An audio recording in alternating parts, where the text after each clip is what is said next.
आज जिंदगी के कुछ मिनट निकाल कर प्लीज इस वीडियो को ध्यान से सुनिएगा। आपको निश्चित ही नई दिशा मिलेगी, क्योंकि इस वीडियो में बहुत ही गहराई की बातें बताई गई हैं। जय श्री राधे कृष्णा मित्रों। अभी अभय शर्मा जो बाबा जी बन गए हैं, शायद अभय सिंह नाम है, उनकी बहुत सारी वीडियोस वायरल हो रही हैं। तो आपके जो पिताजी बुला रहे हैं यदि आपको, मैंने मना कर दिया ना तो कुछ भी नहीं हो सकता। उसको बच्चे को भी बाहर मत निकलने दो, उसको भी अपने बुढ़ापे की सारी बुला के वहीं पे उसी कहानी के अंदर डाल दो, ताकि वो भी अपने बच्चे के साथ वही करे, ताकि कोई सच को ना जान पाए। कोई भाई बहन कोई है आपके और अकेले थे आप? मतलब बहन है, मतलब अब तो कुछ भी नहीं है ना, अब तो सिर्फ महादेव है।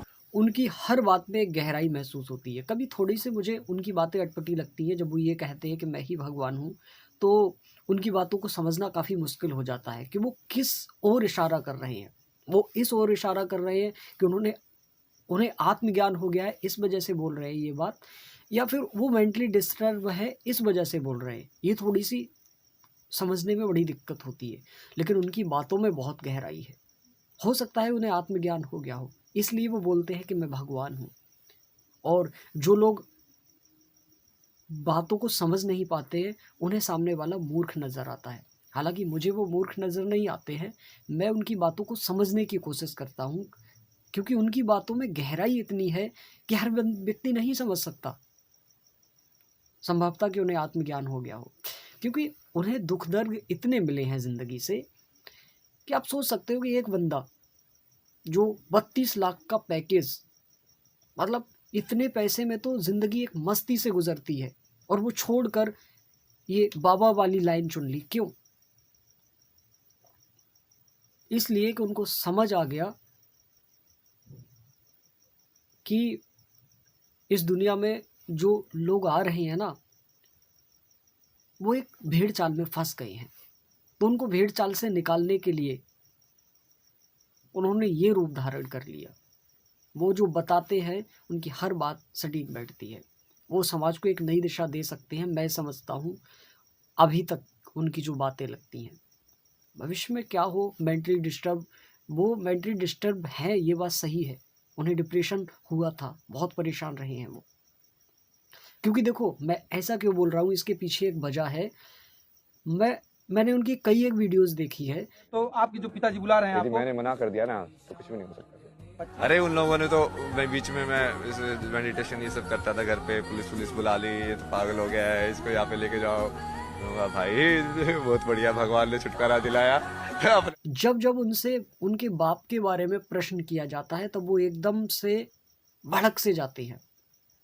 उनकी उनकी वो चीज़ें नज़र नहीं आती हैं। शांति उनकी, ऐसा लगता है जैसे शांति एकदम खो गई हो। क्यों? कहीं ना कहीं दिल में जख्म तो है, परेशान तो वो रहे हैं। कुछ लोग उन्हें दोष दे रहे थे कि तुम्हारे माँ बाप ने इतना कुछ कर दिया, तुमने उनको क्या किया। सही बात है, सब माँ बाप करते हैं, सब माँ बाप करते हैं।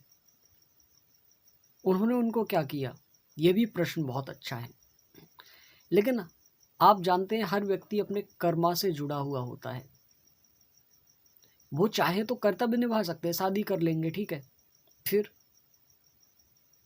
आप भी चाहते हो कि उनकी तरह कि वो भेड़ चाल में चले। उनको आत्मज्ञान हो गया है, वो भेड़ चाल में नहीं चलना चाहते, तो क्या ज़रूरी है। मैं किसी भी बाबा के बारे में ऐसे नहीं बोलता हूँ, आत्मज्ञान हो गया है, लेकिन मुझे कुछ लगता है कि हाँ, शायद उन्हें आत्मज्ञान हो गया हो, इस वजह से उनके बारे में ये चीज़ें बोल रहा हूँ। देखो, जब व्यक्ति बहुत ज़्यादा दुनिया से परेशान हो जाता है और घर उसे शमशान नज़र आने लगता है, डिप्रेशन हो जाता है, तो वो 3-4 चीज़ें करता है। सबसे पहला कि वो डिप्रेशन में आकर मेंटल हो जाता है, या साधु बन जाता है, या आत्महत्या कर लेता है। लेकिन उन्होंने सबसे अच्छा रास्ता चुना, साधु बन गए, क्योंकि उनको पता है कि इस दुनिया में सब कुछ मतलबी है। फैमिली तो बहुत ही अजीब है ना मेरी, वो मेरे को बोलते बीच में कि मैं पढ़ाई में बढ़िया हूँ, या इसका एग्जाम क्लियर कर दे। मैं कि मुझे वो काम ही नहीं करना है। बोला ना, नहीं एग्जाम क्लियर कर दे, नौकरी मत करना।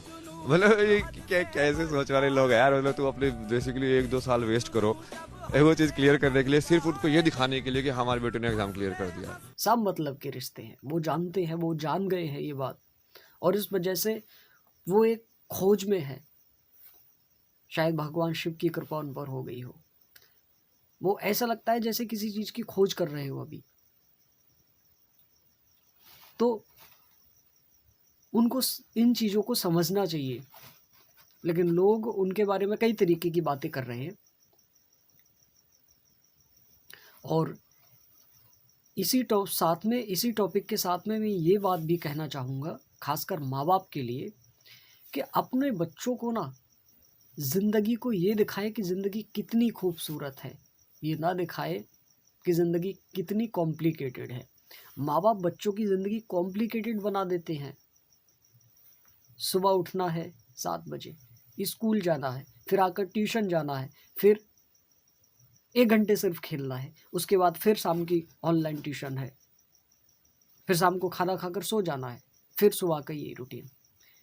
इससे ये बात सही है कि बच्चे एक आदत में ढल जाते हैं, लेकिन शायद आपको नहीं पता कि वो वास्तविक ज़िंदगी और जो वो करने आए थे इस दुनिया में, जो सोल कुछ करने आई थी, आपने पूरी तरह से उसको डाइवर्ट कर दिया है। अब वो किसी और दिशा में जा रहे हैं। अब कुछ लोग ये कहेंगे कि ये तो तू क्या बोल रहा है, पढ़ाई लिखाई तो ज़रूरी है। हाँ, मैं मानता हूँ पढ़ाई लिखाई ज़रूरी है, लेकिन पढ़ाई लिखाई के साथ आत्मज्ञान भी ज़रूरी है। हमारे जो ऋषि मुनि हुए थे, उनको आत्मज्ञान था, इसलिए वो इतनी सारी चीज़ें जानते थे जो आज हम नहीं जानते हैं। उदाहरण के लिए, जो भगवान गणेश का सिर काट कर लगाया गया है, वो एक क्या है? एक साइंस ही तो है, लेकिन अभी के इतिहास में अभी के लोगों ने उसे खोज नहीं कर पाई है। लेकिन मेडिकल क्या कर रहा है? दूसरे का धड़ और दूसरे का शरीर जोड़ने की कोशिश कर रहा है, बट ऐसा हो नहीं पा रहा है, और इन फ्यूचर ऐसा हो जाएगा। जो कि सबूत है, वो सिर लगाया था हाथी का। तो इतने डेवलप थे वो, क्योंकि उनको आत्मज्ञान था, वो चीज़ों को जानते थे, वो चीज़ों को अलग तरीके से जीते थे, ज़िंदगी को अलग तरीके से जीते थे, चीज़ों को अलग तरीके से करते थे। जबकि हम लोग किस लिए करते हैं? पैसा आए, पैसा। अगर मैं 4-5 लोगों से कॉमन क्वेश्चन पूछूं कि तुम सब ये क्यों कर रहे हो, तो सबका लास्ट में एक ही आंसर होता है, खुश रहने के लिए। और व्यक्ति अगर खुश रहने के लिए इतना कुछ कर रहा है, तो इतना डिप्रेशन क्यों ले रहा है, इतनी टेंशन क्यों ले रहा है? खुश होने के लिए और भी तो कई तरीके हैं। कई लोग माँ बाप के सपने पूरे करने के लिए या समाज की जिम्मेदारी आ जाती है, उसे निभाने के लिए अपने सपने दांव पर लगा देते हैं, अपनी ज़िंदगी मर मर कर जीते हैं। मैंने कंपनीज़ में कई ऐसे लोग देखे हैं जिनका मन नहीं होता है, लेकिन 12-12 घंटे काम कर रहे हैं, मजबूरी है उनकी, और ये मजबूरी लाने वाला कोई और नहीं है, कोई और नहीं है। उनके माँ बाप भी है इसमें शामिल, वो खुद भी है। खुद इसलिए है कि वो अनजान थे, उन्होंने या मज़े किए, और माँ बाप इसलिए है कि माँ बाप तो मैच्योर थे, सब जानते थे, उसके बावजूद बच्चों को इस तरह का बनना पड़ा। तो मैं ज़्यादा डीप में नहीं जाऊंगा। जो जैसा करेगा वो वैसा भरेगा। जय श्री राधे कृष्ण।